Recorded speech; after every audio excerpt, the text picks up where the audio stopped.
Good morning, this is Art Money Talk. Today's question is how to find your art style. This is probably the most frequently asked question by young artists. Look at the contemporary masters, old masters, they all have a very distinctive visual style. How about you?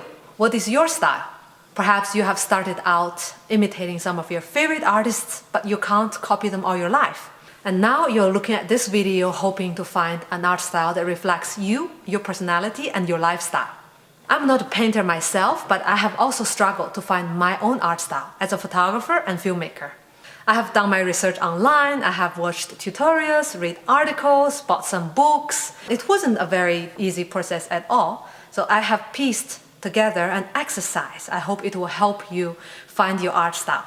And if you're an established artist or a mid-career artist who has found your own art style in a different way, please do share it with us. We can learn so much from you. This is just my own approach and experience finding an art style. Take it with a grain of salt. Now let's do this exercise together. Take a pen and a piece of paper, could be a scratch paper or something, and write down the next 3 questions. Number 1, what are your strengths? This is the first question I ask myself even before started working. What am I really good at compared to my peers? Why should my employer hire me instead of other photographers? Right after school, I wasn't very confident. I just felt that I wasn't really the best with sound, with the image, or with the camera movement. I felt that I wasn't probably good at anything at all. One day, this all changed. I finished my work, I closed my computer, and went to grab a cup of coffee. And walking down the hall, my colleagues were staring at me, strange. And I was like, what happened? And they're like, you have finished? And I was like, yeah, I finished. And we split the work evenly among the team, and I was the first one to finish. And they were way behind. And they were like, oh, you're so fast. You're like a machine. And that was the aha moment for me. And that moment I knew, perhaps I'm not the best in other things, but I was really fast. There was an old freelancer joke. We have 3 services. Good, cheap, and fast, pick 2. Good and cheap cannot be fast. Good and fast cannot be cheap. Cheap and fast cannot be good. You get the idea. So at least at that time, I knew I was really fast. I just have to choose between good and cheap to complete my market strategy. How about you? What are you good at? Are you a good team player? Are you good at planning? Are you good at managing money? Or a certain kind of technique? Just write them down, take your time, you have all the time you need. Write down all the things that you are good at. Number 2, what are your weaknesses? Photography started as a hobby for me, and it was an expensive one. I didn't have the money to buy the professional equipment, so I went in with a very basic entry-level equipment. And I thought at that time my biggest weakness is my equipment and lack of experience with very professional gears. But this all changed when I read what Chase Harvis said in a book. The best camera you have is the one that is with you. And that is especially true when you do photojournalism. Also, smartphones has changed drastically the landscape of digital photography. And it has changed the mindset of many people, including myself. And today, I think my weakness is lack of patience. When I was taking photos at work, I would shoot in 2 hours, 300 people. So that's each person I take 2 portraits. So every 20 seconds, one person, next. 20 seconds, next. I had a lot of practice taking photos fast, but on the downside, I had no patience at all. I could not imagine how wildlife photographers working for National Geography would wait days, weeks, months, or even years to take a really good photo.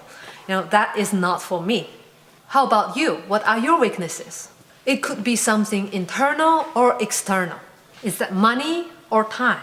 Is that your skills or your tools? Perhaps it's your motivation or your location. Maybe it's a part of your personality. Write them all down on this piece of paper. Number 3, can you write down 3 artists you admire? I'm sure there are more than 3 artists that you admire and who truly inspire you. But here we just pick 3 artists whose style that are most relevant to you and to your art. Look really closely into their work. What do they have in common and what are their differences?